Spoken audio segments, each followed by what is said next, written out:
recent rulemaking and forms changes, give you an idea of what the populations look like as far as our licensees, and then go into some common complaint types. So as far as legislation was concerned, we had 3 sunset reviews that resulted in 4 pieces of legislation go through the legislature this year. There was the sunset of the Board of Mortgage Loan Originators, the sunset of the Community Association Managers, and then the 2 pieces were for the Conservation Easement Certification and Commission Program. Board of Mortgage Loan Originators kind of went through without any excitement, and that was great. Community Association Managers, the legislature decided to sunset. So whenever they decide to sunset a program, what it amounts to is it continues to exist until June 30th of the following year. And the agency administering the program goes into wind down as far as that program is concerned. So what we are doing is we're still taking complaints against community association managers. They had to renew their licenses this past June. Their licenses will be good until June 30th of 2019. But we'll wrap up our activities. You probably won't see us going out and doing proactive financial examinations of community association managers unless it's kind of a complaint. We will wind down the program. I am hearing from the industry that they may try to resurrect it during the 2019 legislative session, and that just remains to be seen. I don't know what the temperature of the legislature is going to be as far as continuing that regulation. I do think we have some cases that we show where there's been documented consumer harm. I think like within the first 3 months of that program, we revoked a license because the guy had stole $350,000 from multiple HOAs, and that was just within a really small window of regulation. Who knows how much he had actually stolen prior to the regulation going into effect. There's a criminal case that's going on as a result of that investigation. So we'll see if community association managers is kind of reauthorized during the 2019 legislative session. Much to my heartbreak, conservation easements is no longer a part of Division of Real Estate. I'm no longer waking up in the middle of the night with chest pains from a tax credit program. It is now its own little division in DORA, so now there's 10 DORA divisions. Division of Conservation has, I think, 2 employees. It was not reauthorized, so it will actually terminate on June 30th, 2019. And it's got to produce a report at the beginning of December evaluating different criteria that the legislature wanted. But as soon as the governor signed it into law, and that was in May, that program was moved out of the division. So we are not even implementing it anymore. We also saw legislation to deal with the transitional license cycles because the language in the Real Estate Commission sunset review wasn't very clear. So as a result of that, I think the key thing that you need to keep in mind is that if you are in one of these transitional license cycles, which is the less than 3 years because you're going to a December 31st expiration date, you have to do 24 hours of continuing education even on that abbreviated license cycle. But you only have to do 2 annual commission update courses. You don't have to do 3. We're not doing a transitional course. It's just the 2 update courses. Make sure you don't ever repeat the same update course more than once because you don't get credit for it.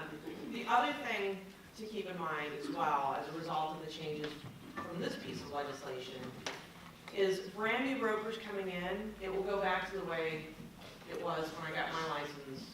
It seems like a really long time ago at this point. So when you got your license, your initial license, it was good until December 31st of the year of issue.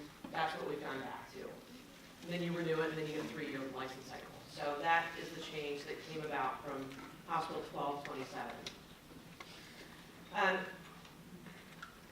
Kind of slipped off the radar, but they will start the sunset review of the HOA Information and Resource Center this year. They reached out to me to let me know that it is on the list of sunset reviews. So you'll start to see that go through the process. They'll do a lot of data gathering. They'll talk to stakeholders in the upcoming year.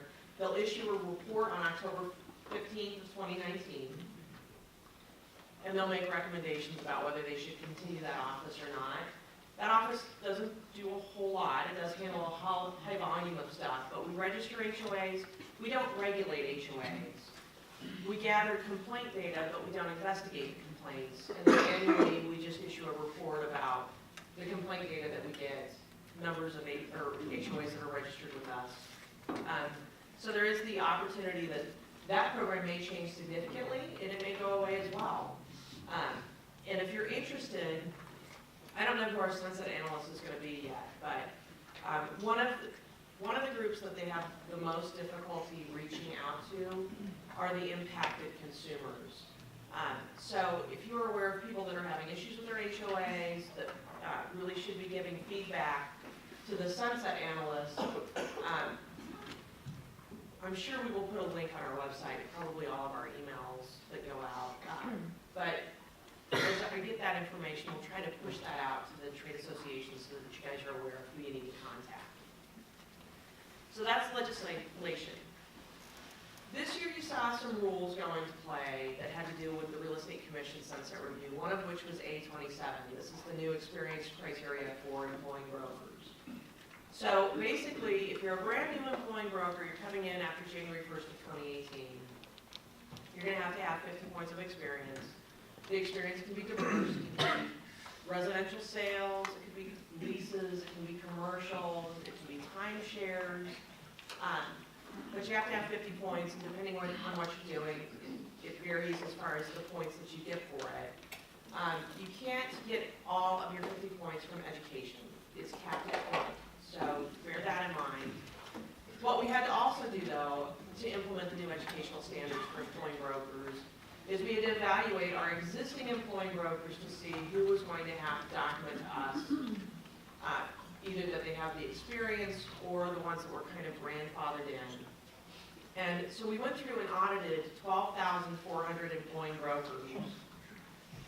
And fortunately, I think less than 95% are going to have to show us that you've got either the experience, the 50 points of experience, or take a refresher course. And we sent out emails about 2 weeks ago. There were 3 different emails that were sent out, and it was based on the category that the employing broker landed in. So some people got emails saying, you don't have to worry about anything, no changes for you, you just continue on. Others may have gotten an email that said, you either need to take a refresher course, or you're going to have to do the experience log, documenting your 50 points. And then the third category would have gotten the one saying, you're going to have to document your 50 points. So if you received one of those, make sure you just read it carefully and then follow the instructions, because we don't want to have to revert you down to the lower license from January 1st. And I also would not procrastinate on this. I know, and I do have a broker's license, so I know that the industry does procrastinate a little. I have taken my update course on December 31st, like twice, since I've had a license. I would not procrastinate on this, just because we have appraisers and mortgage loan originators that all renew before December 31st. And we're dealing with an appraiser use cap audit in order for them to renew. And then just the mortgage loan originators have to do with 2 different systems. So if you wait until the 11th hour to submit your experience criteria, chances are it's not going to get reviewed at 5 o'clock on December 31st. So do it sooner rather than later. You have a new definition of the standard form as a result of the Real Estate Commission Sunset Review. And we went through and cleaned up the F rules. You still don't get to draft your own contracts. You're not attorneys. So if you're doing that, please cease that activity now before the complaint comes into the Real Estate Commission. But there's about 8 categories of forms that you can use now. And if you had some sort of environmental issue in the Littleton area and it was specific to Littleton, if your association wanted to create a disclosure form for you, you would be able to use that under the new rule. So the new rule, the definition, has definitely expanded the types of forms that you can use. We did rulemaking in June just to kind of affirm that you only have to do the 2 commission update courses during your transitional license cycle. And then in June, we also started the non-rulemaking hearing for the forums. So probably it's in your best interest, due to the changes to the contract to buy and sell, that you take a contracts class, because there's a significant change, one of which is to Section 13, and that's about the deeds. But the other forms that you're going to see revised are the counter proposal. You've got the amended extended